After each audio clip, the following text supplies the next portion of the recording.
Hi everyone, welcome to my YouTube channel. तो हम इस चैनल में देख रहे हैं सेल्फोर्स एडमिन कंप्लीट कोर्स। और अभी तक हमने देखा है रिपोर्ट टाइप, हमने प्रीवियस सेशन में देखा है, रिपोर्ट टाइप्स देखे हैं और विथ एग्जांपल विथ सिनेरियो हमने ये सब कुछ डिस्कस किया है। तो आज हम नया कंसेप्ट चालू करेंगे, सिक्योरिटी फीचर्स कैसा रहता है सेल्फोर्स का। तो हम ये देखेंगे आज आज के सेशन में। हम अगर आपको सेल्फोर्स के admin Apis programming related video चाहिए, डेवलपमेंट रिलेटेड, तो मेरा सेकंड यूट्यूब चैनल है वहाँ से आप एपिस प्रोग्रामिंग लर्न कर सकते हो। तो इसकी लिंक मैं डिस्क्रिप्शन में दे दूंगा। तो अभी हम इस सेशन में स्टार्ट करेंगे सिक्योरिटी फीचर्स कैसा रहता है। फॉर एग्जांपल ये अकाउंट ऑब्जेक्ट है। अकाउंट ऑब्जेक्ट पे अगर हम एक न्यू स्पेसिफिक रिकॉर्ड क्रिएट करेंगे तो ये रिकॉर्ड ये यहाँ पे सेव हो गया है। अब अगर हम सेव बटन क्लिक करेंगे तो ये रिकॉर्ड यहाँ पे सेव हो जाता है। तो ये रिकॉर्ड यहाँ पे तो सेव होता है, लेकिन सेल्फोर्स के बैकएंड में सर्वर में भी ये रिकॉर्ड सेव होता है डेटाबेस में। तो तो सेल्फोर्स डिफरेंट टाइप ऑफ रीजन के हिसाब से सर्वर कंटेंट करता है और वो सर्वर में डिफरेंट टाइप ऑफ कस्टमर की इंफॉर्मेशन रहती है। तो ये डेटा वहाँ पे सेव होता है। 3 टाइप्स ऑफ रीजन रहते हैं सेल्फोर्स के: North America region, Europe region और एशिया स्पेसिफिक रीजन। ये तीनों रीजन में डिफरेंट डिफरेंट सर्वर रहते हैं और एक स्पेसिफिक सर्वर 8000 कस्टमर की इंफॉर्मेशन होल्ड होल्ड होल्ड करता है। इसको ही हम मल्टी टायर आर्किटेक्चर बोलते हैं। तो ये डेटा हमारा पूरा अलग अलग 8000 कस्टमर का डेटा बैकएंड में कैसा मैनेज होता है, तो ये देखते हैं हम यहाँ पे सिक्योरिटी फीचर्स में सिक्योरिटी कैसे कैसे कैसे डेटा डिवाइड होता है करके। अपन creating the Salesforce account is reserve some amount of memory in the Salesforce server based on the selected country. जैसे हमने अभी डिस्कस किया है, डिफरेंट टाइप ऑफ रीजन रहते हैं सेल्फोर्स के। तो वो रीजन के हिसाब से स्पेसिफिक सर्वर में वो इंफॉर्मेशन स्टोर करता है।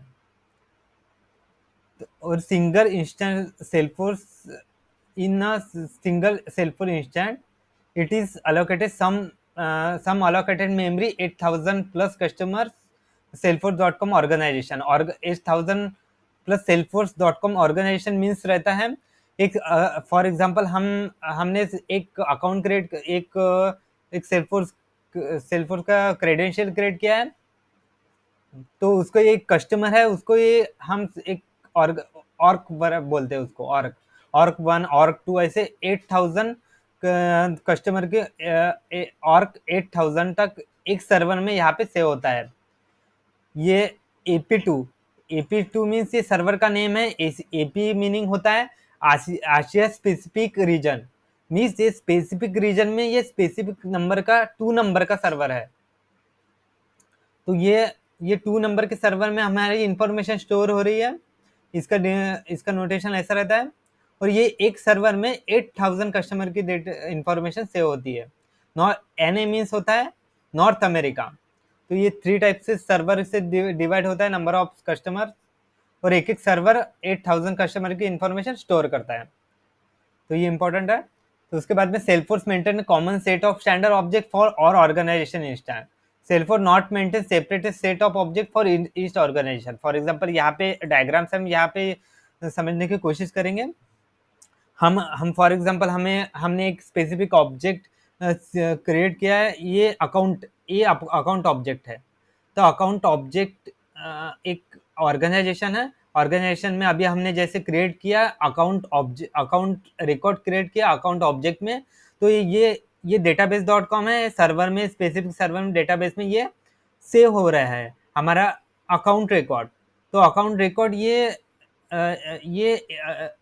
ये जो टेबल है वो 8000 कस्टमर की ये स्पेसिफिक, अगर अगर नंबर ऑफ ऑर्गेनाइजेशन की यहाँ पे इंफॉर्मेशन स्टोर हो रही है, ये specific object different different type of object create नहीं करेगा। मीन्स अकाउंट ऑब्जेक्ट है हमारे यहाँ पे, अकाउंट ऑब्जेक्ट है सेल्फोर्स में। बट ये बैकएंड में जब जो सर्वर रहता है उसमें डेटाबेस में ये अकाउंट ये एक ही स्पेसिफिक ऑब्जेक्ट रहेगा और एक ही ऑब्जेक्ट में डिफरेंट डिफरेंट ऑर्गेनाइजेशन का डेटा यहाँ पे सेव होगा।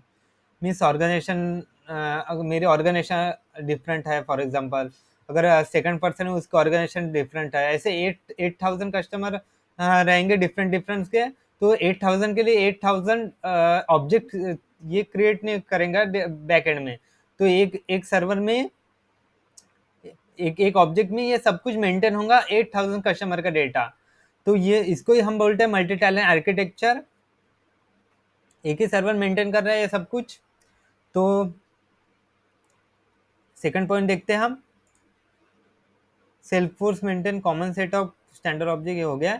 If any organization people create a new account record, it reset the same account table, जैसे हमने अभी डिस्कस किया है सेम ही अकाउंट, सेम ही इसमें अलग अलग different different types of organization की इंफॉर्मेशन सेव होगी। To differentiate account between organization, Salesforce included field is called organization ID। अभी डेटा तो डिफरेंट डिफरेंट ऑर्गेनाइजेशन से आ रहा है, डिफरेंट डिफरेंट कस्टमर से क्रिएट कर रहे हैं अकाउंट ऑब्जेक्ट में डेटा, अकाउंट रिकॉर्ड।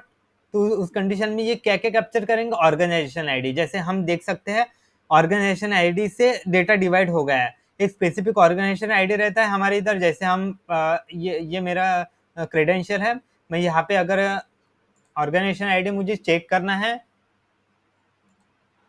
हर एक स्पेसिफिक क्रेडेंशियल की एक एक स्पेसिफिक अकाउंट की, सेल्फोर्स अकाउंट की ऑर्गेनाइजेशन आईडी सेपरेट होती है। तो ऑर्गेनाइजेशन आईडी ये कैप्चर करता है डेटा स्टोर करने के लिए कंपनी इंफॉर्मेशन।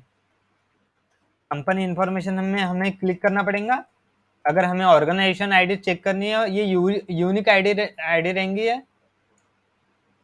तो हम देख सकते हैं यहाँ पे ऑर्गेनाइजेशन आईडी, सेल्फोर्स ऑर्गेनाइजेशन आईडी, ये यहाँ पे हमें दिखाई दे रही है। ये कैप्चर करता है अगर रिकॉर्ड डिफरेंट डिफरेंट मिस कौन से ऑर्गेनाइजेशन आईडी से रिकॉर्ड आ रहा है, तो ये बैकएंड में ये सेव करेगा ऑर्गेनाइजेशन। ये ऑर्गेनाइजेशन आईडी का ये अकाउंट ऑब्जेक्ट है, यहाँ पे ये बैकएंड में ये डेटा सेव रहता है हमें।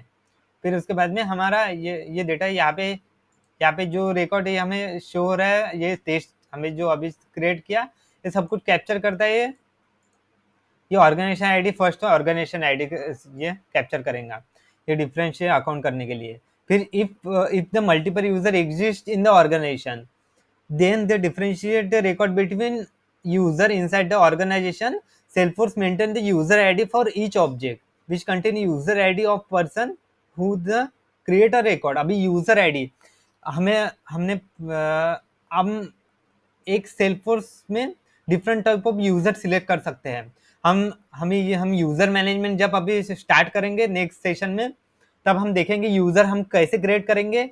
ये ऑर्गेनाइजेशन है, ये हमारा ऑर्ग है, इसमें डिफरेंट डिफरेंट टाइप के यूजर हम सिलेक्ट करते हैं, manager user, customer user, sales user, ऐसे डिफरेंट टाइप से हम यूजर सिलेक्ट क्रिएट कर सकते हैं, उसको डिफरेंट प्रोफाइल से असाइन कर सकते हैं।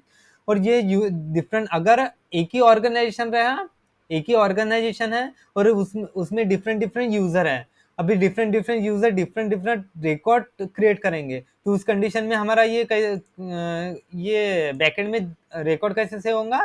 तो ये ऑर्गेनाइजेशन आईडी तो करेंगे ही, और एक कॉलम ये रहता है यूजर आईडी।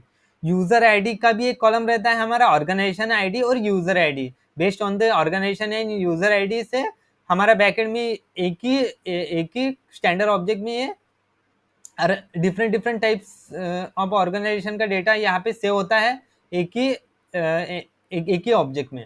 तो ये कैप्चर करता है organization ID and user ID. अगर डिफरेंट डिफरेंट यूजर है तो यूजर आईडी कैप्चर करेगा, ऑर्गेनाइजेशन आईडी सेम है। हम देख सकते हैं जैसे इमेज में 245 मीन्स ये सेम ऑर्गेनाइजेशन आईडी है, पर ये जो दो डेटा है, दो रिकॉर्ड, ये दोनों दोनों डिफरेंट डिफरेंट यूजर ने क्रिएट किए है सेम ऑर्गेनाइजेशन में। तो उस कंडीशन में क्या होगा हमारा यूजर आईडी डिफरेंट होगा, ऑर्गेनाइजेशन आईडी भी सेम अगर रहा, but different different organize user यहाँ वहां पे क्रिएट कर रहे हैं रिकॉर्ड, तो उस कंडीशन में ये यूजर आईडी भी सेव करता है। तो when the user make the request to Salesforce server, then along with the request detail forward currently login user id and organization id। अगर हम यहाँ पे तो करंटली मतलब लॉगिन यूज़र कौन सा है और ये ऑर्गेनाइजेशन आईडी कौन सी, ये अभी हमने देखा ये पॉइंट, उस हिसाब से एक डेटा कैप्चर करता है।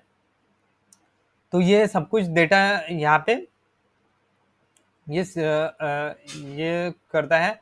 और ये उसके उसके बाद में ये वो डेटा भी देखता है, इसका रिक्वेस्टेड यूआरएल कौन सा है, फॉर्म डेटा क्या है, हेडर इन्फॉर्मेशन क्या है, ब्राउजर इन्फॉर्मेशन क्या है, ऑपरेटिंग ऑपरेटिंग सिस्टम इन्फॉर्मेशन है, सेशन आईडी है, आईपी एड्रेस है, ऑर्गेनाइजेशन आईडी है, यूजर आईडी। ये ऑर्गेनाइजेशन आईडी यूजर आईडी ये तो कॉमन रहता है ये टेबल में, ये दोनों टेबल कैप्चर, ये दोनों में तो यहाँ पे स्टोर करता है। बट ये स्टोर करते टाइम में ये भी पैरामीटर देखता है, उसका ऑपरेटिंग सिस्टम इंफॉर्मेशन क्या है, फॉर्म डेटा क्या है, हेडर इंफॉर्मेशन क्या है, ये सब information, operating system information, session ID, ये सब इंफॉर्मेशन वो देखता है। अगर एक स्पेसिफिक रिकॉर्ड है ये क्रिएट हो रहा है हमारे सेल्फोर्स में, और वो ये बेस्ड ऑन दिस इंफॉर्मेशन ये सेल्फोर्स पे बैकएंड में हमारे सर्वर में ये यहाँ पे स्टोर करता है डेटाबेस में with organization ID and user ID. तो ये सब कुछ हम देख सकते हैं। तो ये सब कुछ यहाँ से होता है सेल्फोर्स में। तो ये फीचर्स के वजह से हम यहाँ पे standard object common for organization, custom object show only for our organization, इसके वजह से हम हमारे स्पेसिफिक ऑर्गेनाइजेशन में फॉर एग्जांपल हमने एक कस्टम ऑब्जेक्ट सिलेक्ट क्रिएट किया है तो हम ही देख पाएंगे। अगर दूसरे ऑर्गेनाइजेशन दूसरा कस्टम ऑब्जेक्ट क्रिएट किया है तो वो ऑर्गेनाइजेशन ही देख पाएगा। तो ये सब कुछ यहाँ से कंट्रोल होता है, कंट्रोल किया जाता है इस टाइप से बैकएंड से। when user organization 1 and organization 2 create a same table, in such condition we create a same table in different organization. In case of standard object we can create a custom field, means एक specific standard object में एक specific custom different type of हम custom field भी create कर सकते हैं, हमने जैसे पहले क्रिएट भी किया है हमारे बिजनेस रिक्वायरमेंट के हिसाब से। तो ये सब कुछ डेटा यहाँ पे सेव होगा। तो ऑर्गेनाइजेशन आईडी और यूजर आईडी से और कस्टम फील्ड भी अगर क्रिएट हो रही हो तो ये विद हेल्प ऑफ आईडी वो डिवाइड होगा हमारे सर्वर में एक ही टेबल में। तो ये सब कुछ ये ऐसे इस टाइप से वर्क करता है सेल्फोर्स डेटाबेस। तो हम मिलते हैं नेक्स्ट वीडियो में और स्टार्ट करेंगे प्रोफाइल्स क्या होता है, यूज़र सेल्फोर्स के लाइसेंस कैसे होता है, और डिफरेंट टाइप्स ऑफ यूज़र हम कैसे क्रिएट करेंगे और उसको लाइसेंस, परमिशन सेट, ये सब कुछ देखेंगे कैसे असाइन किया जाएगा और कैसे यूज़र हम क्रिएट करेंगे, सब कुछ पैरामीटर से क्रिएट करेंगे। और सबसे इम्पोर्टेंट है सेल्फोर्स फीचर्स में का। तो ये बेसिक इंफॉर्मेशन ये समझना इम्पोर्टेंट है यहाँ पे। तो हम मिलते हैं नेक्स्ट वीडियो में। अगर आपको ये वीडियो अच्छा लगा तो आप लाइक कर सकते हो और चैनल को सब्सक्राइब कर सकते हो ये इस टाइप से वीडियो देखने के लिए। तो मिलते हैं नेक्स्ट वीडियो में। Thank you.